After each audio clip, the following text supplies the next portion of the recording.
The morning I changed every password, closed the joint account, and moved every dollar I had ever earned into an account with exactly one name on it. Mine. I made myself a cup of coffee and sat at my kitchen table and waited. I knew what was coming. I had been funding this family for 11 years. I knew exactly how long it would take before someone needed something. It took 4 hours and 17 minutes. My mother-in-law called first. My name is Sandra, and the day I stopped being an ATM was the day I finally found out who actually loved me. I grew up in a small city in North Carolina, the daughter of a woman who worked 2 jobs for most of my childhood.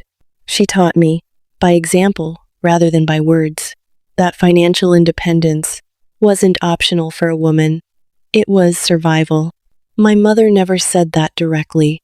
She showed it by working, by saving, by making sure that whatever happened in her life, she had her own money, in her own account, that no one could touch. I watched her do that from the time I was old enough to watch anything, and I promised myself I would do the same. I kept that promise through college, through my 20s, through building a career in pharmaceutical sales. By the time I was 30, I had savings, a retirement account, and a financial independence I was genuinely proud of. I had done what my mother showed me how to do, and then I married into the Holloway family. My husband's name is Derek. We met when I was 31, at a conference where we were both presenting in adjacent time slots. He was charming and funny, and he listened in the specific way that makes you feel like the most interesting person in the room. We dated for 14 months. I was careful. I watched him with his family at holidays, watched him manage his own money, watched for the signs my mother had taught me to watch for, the signs of someone who would one day reach into what was mine. I didn't see them in Derek. That's the honest truth. Derek, individually, was reasonably responsible. He had his own career in logistics management. He wasn't looking for someone to fund his life. His family was a different matter, and I didn't understand that distinction clearly enough before I said yes. The Holloway family was large and loud and genuinely warm, in the way that big families can be warm. Sunday dinners, everyone talking at once, a sense of belonging. His mother, Patricia, was the center of everything. His 2 brothers, Curtis and Leon, orbited around her with their wives and children in tow. His sister Brenda lived 20 minutes away. I stepped into that circle, and I felt welcomed, and I told myself that this was what family felt like. What I didn't fully understand in those early months was the financial architecture of that family, how it actually worked, who paid for what, and why. Derek was the most financially successful of the Holloway siblings. He made good money. I made more. And in that family, being the most financially successful meant something specific. It meant you were the resource, not openly, not through any conversation that announced itself as what it was, but through the slow accumulation of requests, assumptions, and dependencies that built up so gradually I didn't see the shape of them until I was already deep inside. It started small, Derek picking up the check at family dinners, which I understood and didn't resist. His mother's car needing a repair that she couldn't cover, which Derek handled, and I supported, because that's what you do. Curtis going through a rough patch at work and borrowing money that was paid back slowly. And then, not at all, Leon's wife having a medical situation that required help. Brenda's kids' school fees, Patricia's property taxes one year, when her fixed income didn't stretch. Each individual thing was reasonable. Each individual thing was family. And I told myself, that's what family does. It takes care of itself.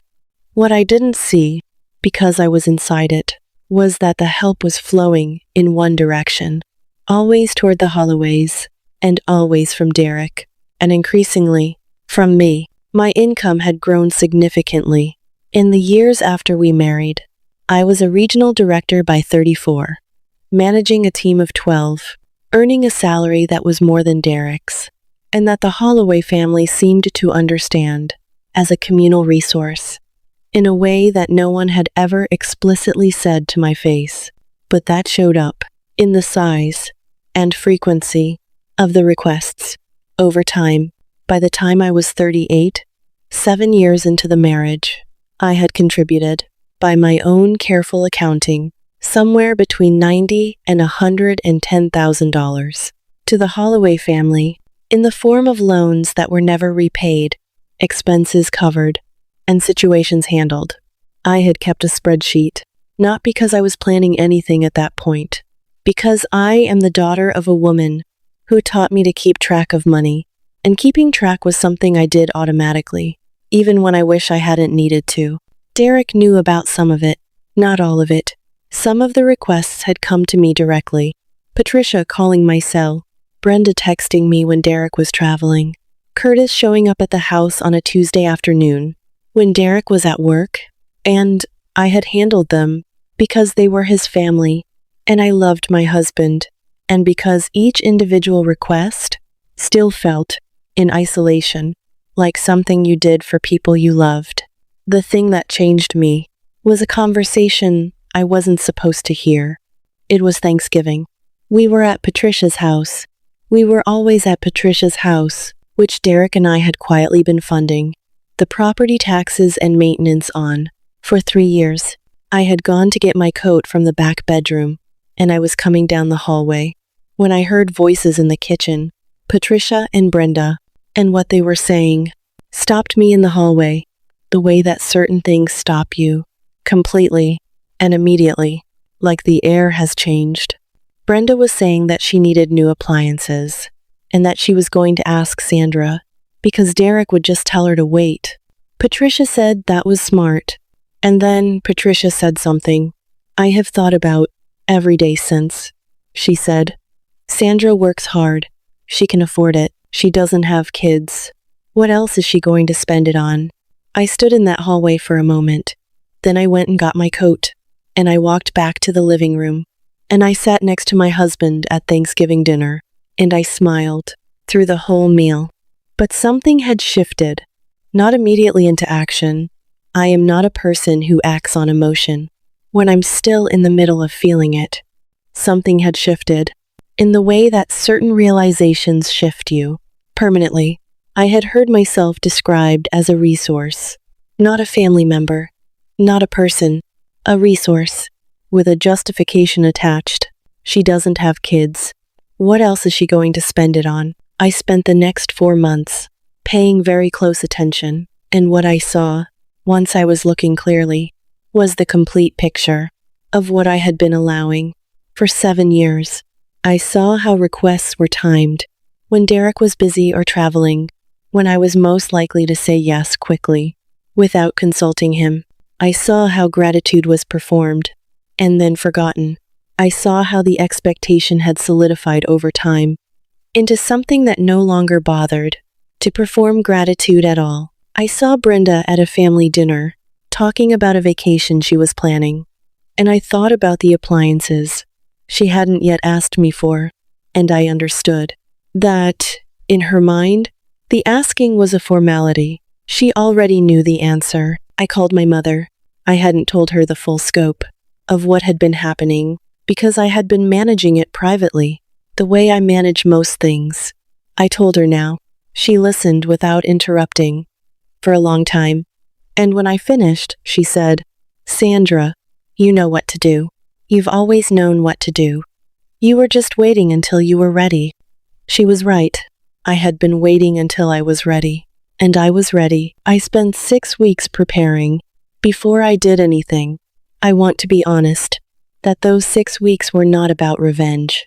They were about protection. I consulted with a financial advisor I trusted completely, a woman named Helen, who had been managing a portion of my investment portfolio for 4 years. I consulted with a family law attorney, not because I had decided to divorce Derek yet, but because I needed to understand my position clearly before I made any moves, and I did what I had been trained since childhood to do. I made sure my own money was accounted for, documented, and protected. The joint account that Derek and I shared had been, over the years, the account that family requests were frequently directed at. I had been depositing a portion of my income into it monthly. The rest went into accounts in my name only. I had maintained those throughout the marriage, partly out of my mother's training, and partly out of an instinct I hadn't fully examined. Until those 6 weeks, Helen helped me understand exactly what was mine, what was jointly held, and what needed to change. On a Tuesday morning in October, I changed every password connected to any financial account I had sole ownership of. I moved the balances of 2 accounts that had technically been accessible to Derek, not joint accounts, but ones where he had been a secondary contact, into new accounts in my name only, with new bank relationships. I closed the joint checking account and opened a new personal account. I updated my direct deposit. I updated every automatic payment connected to my personal expenses. I then sat down and made a list of every outstanding financial commitment I had made to the Holloway family, pending loans, ongoing expenses, regular contributions, and I drafted a letter, reviewed by my attorney, that I gave to Derek that evening. It was not dramatic. It was factual. It described what I had done and why. It said that effective immediately, I would no longer be contributing to family expenses beyond our own household. It included, as an attachment, a simplified version of the spreadsheet I had been keeping for 4 years.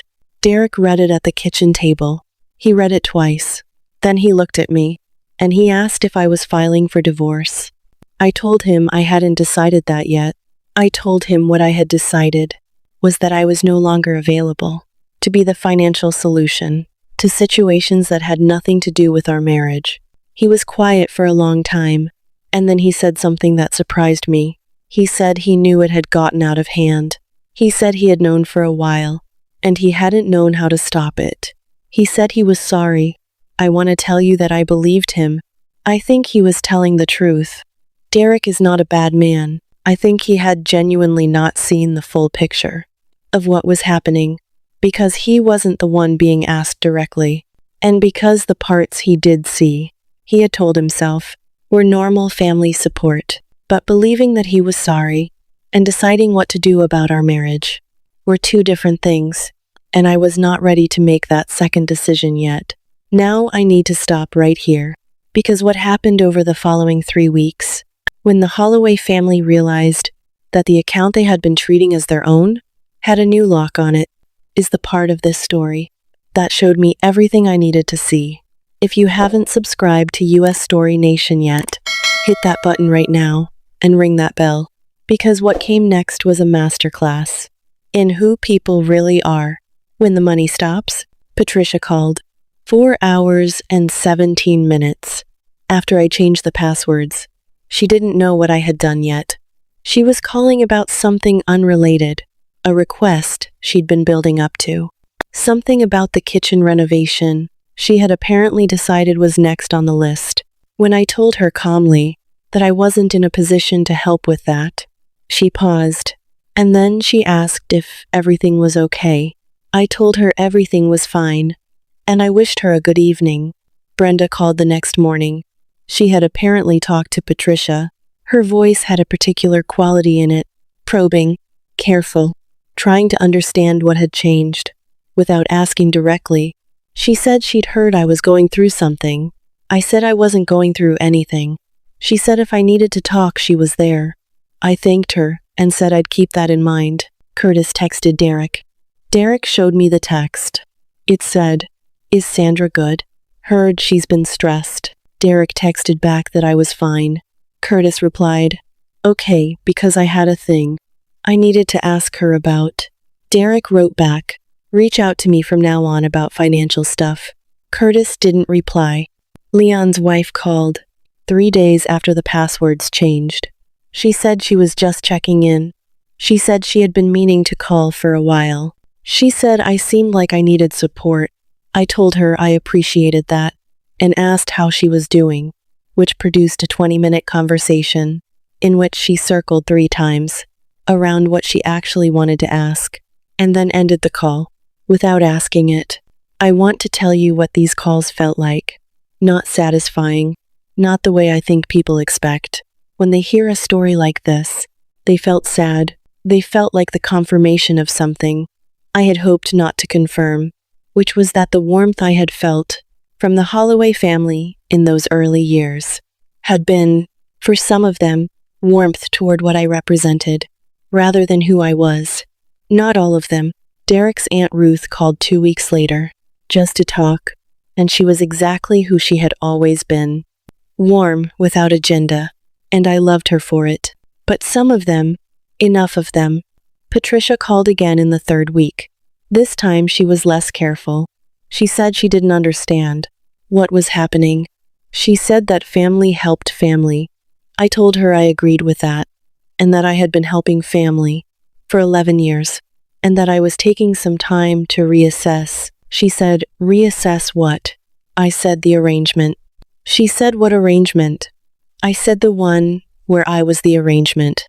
There was a silence, and then Patricia said, I don't know what Derek has told you, but I stopped her, gently but completely. I told her that this wasn't about what Derek had told me. It was about what I had watched, and what I had counted, and what I had understood. After 7 years of paying attention, I told her I didn't have any anger toward her. I told her I hoped she understood that what I was doing wasn't punishment. It was just honesty. I told her I was taking care of myself, the way I should have been, taking care of myself all along. She didn't call again for 6 weeks. Derek and I spent 3 months in honest conversation, the most honest we had been in years, maybe ever. He sat with a spreadsheet I had kept. He looked at the numbers. He was quiet for a long time, and then he said, Sandra, I'm ashamed of this. I told him I wasn't looking for shame. I was looking for clarity about what our marriage was and what it was going to be. We went to counseling.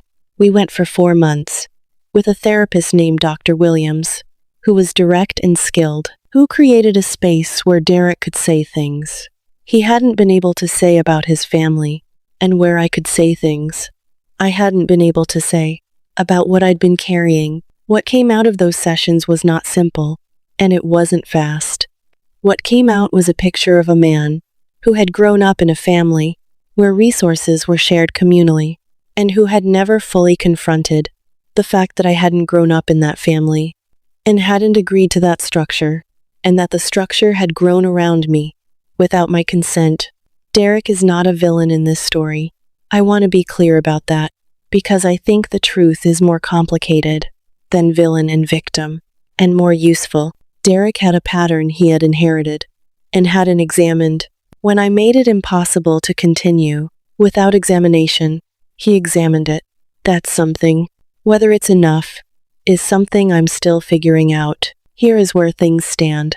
I manage my own finances completely independently. We have a household account that we both contribute to proportionally for shared household expenses only.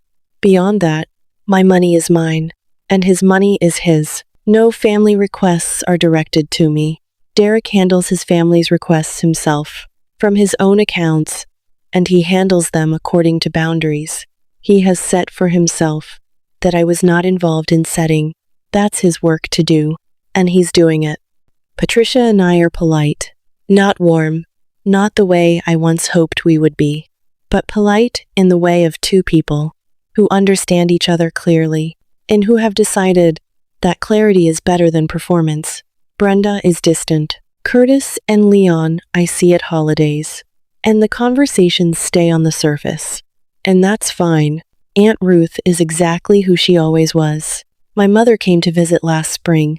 She sat at my kitchen table, the same table where I had sat with my coffee.